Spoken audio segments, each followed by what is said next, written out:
السلام علیکم ورحمۃ اللہ وبرکاتہ۔ جلال آباد سے مفتی عبدالستار عرض کر رہے ہیں کہ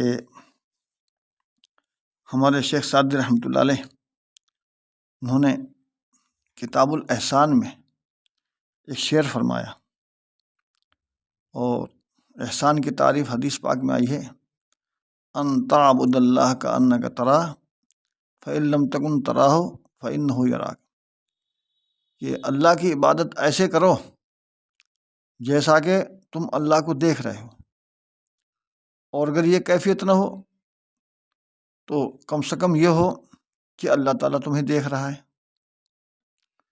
تو اسی سلسلے میں شیخ سعدی رحمۃ اللہ علیہ نے چند اشعار فرمائے ہیں جو بہت اچھے ہیں، اور سالکین کے لیے ایک استغفار ہے، اور یہ فارسی کا استغفار ہے، اور حدیث پاک میں اور قرآن پاک میں استغفار کی بڑی فضیلت آئی ہے۔ وبالاسحار هم یستغفرون، وبالاسحار هم یستغفرون۔ حضرت نوح علیہ السلام نے اپنے قوم کو فرمایا، فَقُلْتُ اسْتَغْفِرُوا رَبَّكُمْ إِنَّهُ كَانَ غَفَّارًا، کہ اے لوگو اللہ تعالیٰ سے استغفار کرو، اور اللہ تعالیٰ کی طرف متوجہ ہو جاؤ، وہ غفار ہے، مغفرت کرنے والا۔ یمددکم باموال وبنین ویجعل لکم جنات ویجعل لکم انہارا۔ استغفار کا فائدہ یہ ہوگا کہ اللہ تعالیٰ تم کو خوب اولاد دے گا، اور تمہارے لیے باغات اور نہریں جاری کر دے گا۔